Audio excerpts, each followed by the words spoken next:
तो अगर आप एक सिनेफाइल हैं या सिनेमा पसंद करते हैं, छोटे बच्चे नहीं हैं, तो आपने इस मूवी का नाम जरूर सुना होगा, ओल्ड बॉय। ये मूवी इतनी डार्क और डिस्टर्बिंग होने के साथ साथ इतनी क्रेजी है कि इसे नहीं देखा तो मतलब कुछ नहीं देखा। बट क्या आपको पता है इस मूवी में संजय दत्त थे और जॉन अब्राहम थे। भाई साहब मैं बात कर रहा हूं the greatest movie old boy के रीमेक जिंदा की, जो 2006 में आई थी और इसके अंदर कुछ ऐसा था जिससे फैंस गुस्सा हो गए थे। पर आखिर ऐसा क्या था इस मूवी में, मैं आपको बताऊंगा इस वीडियो में। और यही नहीं, एक ऐसी इंडियन रिप ऑफ जिसे खुद टैरेंटिनो ने पसंद किया था, और एक ऐसी ग्रेट मूवी जिसका रीमेक आमिर खान के करियर का वर्स्ट परफॉर्मेंस था। So let's talk about the worst remakes of Bollywood.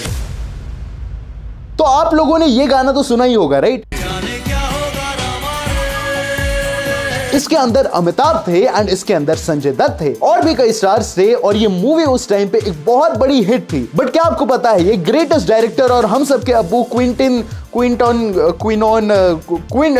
Tarantino की पिक्चर का रीमेक थी। बट कमाल की बात यह है कि टैरेंटिनो को ये पिक्चर, इस पिक्चर का रीमेक अपने ओरिजिनल से ज्यादा अच्छा लगा था। पर इस मूवी के डायरेक्टर ने एक ऐसी बात बोली जो सबको हैरान कर देगी। तो आप सोच रहे होंगे कि ये मूवी किस मूवी का रीमेक है, तो जिनको नहीं पता बता दूं, ये मूवी रीमेक है रिजर्वॉयर डॉग्स की, जो 1994 में आई थी, जिसकी स्टोरी वही थी कि 6 लोग मिलेंगे, एक दूसरे से बॉन्डिंग करेंगे, फिर साथ में करेंगे चोरी। देसी मनी हाइस्ट, जहां ये मूवी ऑब्वियसली हॉलीवुड में हिट गई थी, बट कुछ साल बाद आई संजय दत्त और अमिताभ बच्चन की कांटे, एंड गेस व्हाट, ये मूवी उससे बहुत अच्छी थी। जी हाँ, टैरेंटिनो से ही अच्छी मूवी बना दी उसी का माल उठा के। एंड अगर आपको ये शॉकिंग लग रहा है तो ये बात सुनो, टैरेंटिनो ने कहा कि उसे पर्सनली कांटे मूवी इतनी अच्छी लगी, इतनी चटपटी लगी कि उसने अपने दोस्तों के लिए अलग से स्क्रीनिंग रखवाई यूएसए में, क्योंकि रिजर्वॉयर डॉग्स में टैरेंटिनो कैरेक्टर्स के पर्सनल लाइफ को अच्छे से दिखा नहीं पाए, बट कांटे में डायरेक्टर ये कर पाए। जी हाँ, कांटे मूवी ने सबका पर्सनल स्पेस दिखाया, तगड़े गाने यूज करके। तुम बिना मतलब गाली देते रहते हो कि बॉलीवुड है तो गाना डाल दिया कहकर, बट इस मूवी में गानों का इस्तेमाल काफी अच्छे से किया गया है, जो तुम्हें कुछ महसूस भी करा देगा। एंड अगर आप सोच रहे हो कि अगर ये मूवी इतनी शानदार थी तो इसे हमने वर्स्ट रीमेक की लिस्ट में क्यों डाला, तो जब इस मूवी के डायरेक्टर संजय गुप्ता से बोला गया कि आपने रिजर्वॉयर डॉग्स से कॉपी करी है, तो उनका जवाब था ये मूवी बहुत बोरिंग है। I have not seen Reservoir Dogs. Come on, I haven't seen the film. I'm telling you why.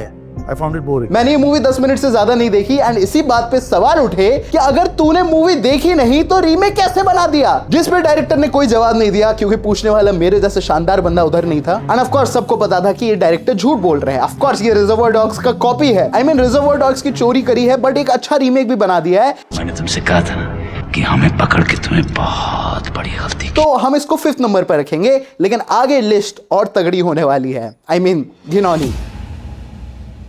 आज आप जब भी सिनेमा में कोई टाइम ट्रैवल रिलेटेड मूवी देखते हो तो उसमें एक मूवी की झलक या कहूं कंट्रीब्यूशन जरूर रहा है। जी हाँ, नो पॉइंट्स फॉर गेसिंग, मैं बात कर रहा हूं बैक टू द फ्यूचर की, जिसमें ये शरारती बच्चा पास में जाता है और उसकी मम्मी उस पे ही ट्राई मारने लगती है, पर वो आखिर बहुत धमाचौकड़ी करने के बाद अपने लूजर डैड को उसकी मॉम से मिलवा देता है और फ्यूचर में सब ठीक हो जाता है। 3 सेकंड देता हूं, गेस करो कि कौन सी इंडियन मूवी का स्क्रिप्ट मैं पढ़ रहा हूं। एक्चुअली फॉरेन स्क्रिप्ट है, लेकिन इंडिया में रीमेक किया है। याद दिलाऊं क्या? एक्शन रिप्ले, आवाज नीचे।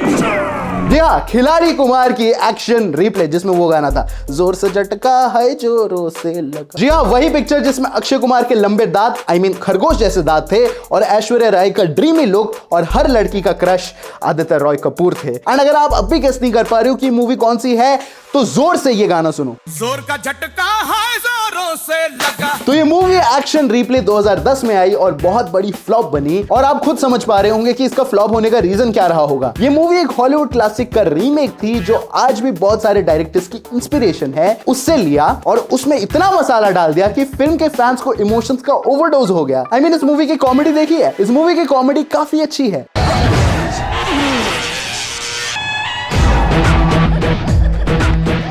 ब्रेन रॉट के लिए गोल्ड है, पर इसका ये tone back to the future के रीमेक के लिए उल्टा पड़ गया, क्योंकि ओरिजिनल मूवी कैरेक्टर्स के रियल इमोशन से ऑडियंस का दिल जीतती है, ना कि ओवर द टॉप रिएक्शन से। आशीष चंचलानिया जहां इस मूवी को स्काईफाई, सॉरी एक वीडियो में स्काईफाई बोल दिया था, साईफाई पर फोकस करना चाहिए था, वही ये साईफाई को एक पार्ट रख के बाकी सारे एलिमेंट्स पे फोकस करती है। ये मूवी कॉमेडी और मसाला ट्रोप्स के चक्कर में इधर उधर डीरेल हो जाती है एंड हेंस एक्शन रिप्ले बन जाती है the worst remakes of Bollywood. Even तो इसका रोमांस गुदगुदी फील करवा देता है और गाने बढ़िया थे, पर ये मूवी पानी कम चाय लगती है ओरिजिनल के सामने। I mean, आप खुद बैक टू द फ्यूचर देख लो और फिर ये मूवी देखना। और जैसा कि हमने पहले भी कहा, ये मूवी इस लिस्ट में इसीलिए है क्योंकि ना सिर्फ इसने प्लॉट का वेस्ट और ईस्ट कर दिया, बल्कि डायरेक्टर्स ने अकाउंटेबिलिटी भी नहीं दिखाई, खुल्लम खुल्ला छाप के कहा ये ओजी है। I mean, अल्लाह का तो खौफ करो यार। एंड हेंस एक्शन रिप्ले बनती है बॉलीवुड की द फोर्थ वर्स्ट रीमेक।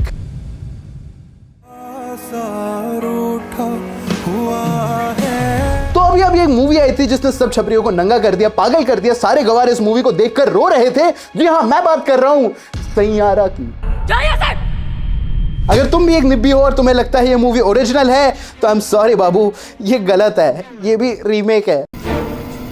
जी हाँ, ये मूवी रीमेक है एक Korean movie a moment to remember की, जिस मूवी के अंदर होता है कि एक मजदूर कैजुअल मजदूर होता है और एक अमीर लड़की होती है और by the second law of cinema उन दोनों में कुछ कुछ होने लगता है। फिर लड़की को तुम्हारी दादी की तरह अल्जाइमर्स हो जाता है एंड वो लड़की धीरे धीरे चीजों को भूलने लग जाती है एंड एंड आते आते ये मूवी इतनी सैड हो जाती है कि क्या बताऊं। बट वही आती है सैयारा, जिसके अंदर इसकी लीड एक्ट्रेस और तुम्हारी भाभी अनीत को अल्जाइमर्स हो जाता है और वो चीजें भूलने लग जाती है। एंड सेम स्टफ था जो कोरियन मूवी में था। जब सैयारा हिट होने लगी तो कई लोग बाहर आए और उन्होंने कहा कि ये तो रीमेक है। एंड जैसा कि मैंने आपको बताया एंड आपको समझ भी आ गया होगा कि हाँ भाई ये रीमेक है, बट फिर सैयारा बेकार क्यों है? क्योंकि सैयारे में इमोशन है, भर भर के इमोशन है। जहां ओरिजिनल में इन दोनों के बैकग्राउंड्स अलग अलग होते हैं, मेंटालिटी सब अलग अलग होती है, वहीं पर सैयारा बस अल्जाइमर्स मस्ती करने के लिए डाल देती है। अ मोमेंट टू रिमेंबर में टेंशन थी एंड इवन पेरेंट्स का प्रॉब्लम था। इसमें एक अजीब सा एक्स था जो कि बार बार हॉर्नी होकर वापस आ जाता था, कुछ भी। एंड क्या आप गेस कर सकते हो, एक ऐसी मूवी जो सिंगिंग और म्यूजिक के ऊपर हो और कोरियन मूवी से टापी हुई हो, उसका डायरेक्टर कौन होगा? जी हाँ, इंडिया को ऑस्कर दिलाने वाले मोहित सूरी जी।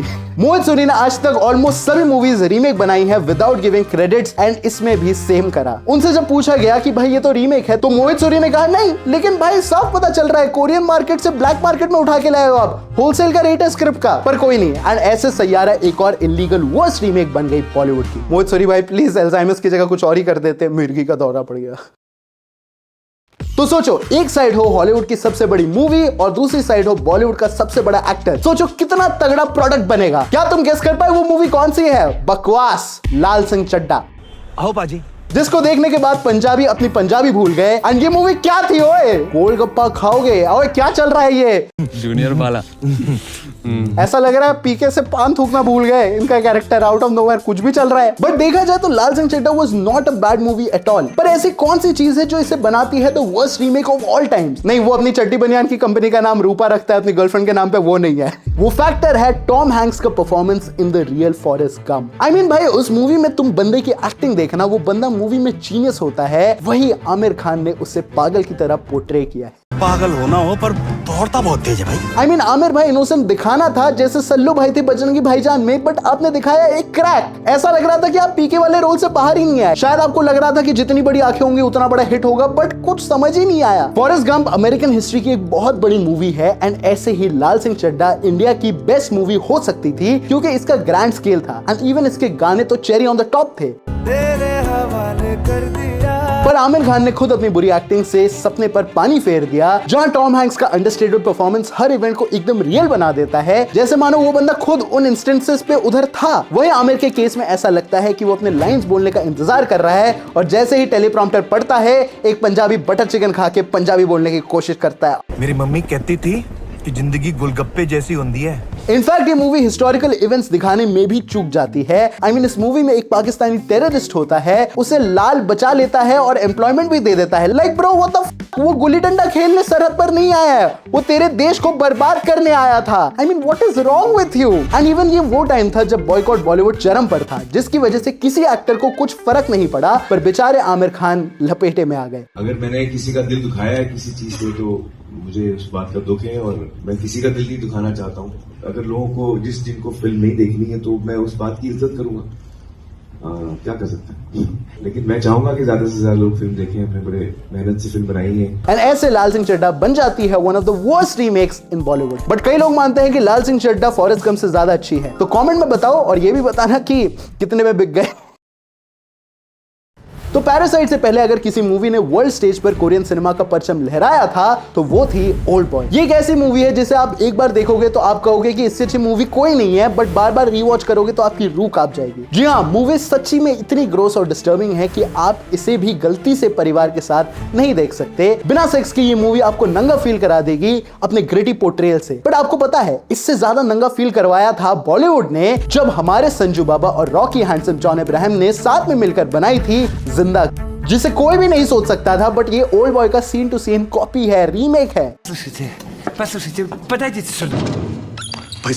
फ्रेम बाय फ्रेम रीमेक करना, बट फिर भी ओल्ड बॉय की वो चीज छापना भूल गए जो उसे क्लासिक बना देती है, दिल दहला देने वाली एंडिंग, जिसको देखने के बाद आपके गले से निवाला नीचे नहीं जाएगा। I mean, ओल्ड बॉय की कहानी सिंपल है। एक आदमी हमारे मेन कैरेक्टर को 14 साल बिना किसी रीजन से जेल में डाल देता है, एंड फिर जब वो बाहर निकला वो बस ये पता लगाना चाहता है कि ऐसा क्यों और किसने किया। I mean, आपको ये प्लॉट इतना माइंड ब्लोइंग नहीं लग रहा होगा, बट जिसने भी ओल्ड बॉय देखे उसे पता होगा कि मूवी का मजा उसकी एंडिंग में है। पर हमारे प्यारे बॉलीवुड ने क्या किया होगा, गेस करो। उन्होंने एंडिंग ही बदल दी। पूरी movie frame to frame copy उठाई जिसकी जरूरत नहीं थी, लेकिन एंडिंग छापना भूल गए। I mean, उस टाइम के हिसाब से ओल्ड बॉय की एंडिंग इंडियन ऑडियंसेस के लिए बहुत डार्क और डिस्टर्बिंग होती, पर बिना एंडिंग के ओल्ड बॉय वैसी ही अधूरी है जैसी आपकी गर्लफ्रेंड अपने एक्स के ट्रॉमा के बिना। सीरियसली गाइस, ऐसी लड़की से दूर रहो। बट अगर देखा जाए तो जिंदा मूवी इतनी खराब नहीं है। आफ्टर ऑल इन्होंने फ्रेम टू फ्रेम उठाया है। एंड अगर आपको एनिमल का अर्जुन वेलेरे पसंद आया है तो आपको बता दूं इसका अल्ट्रा प्रो मैक्स वर्जन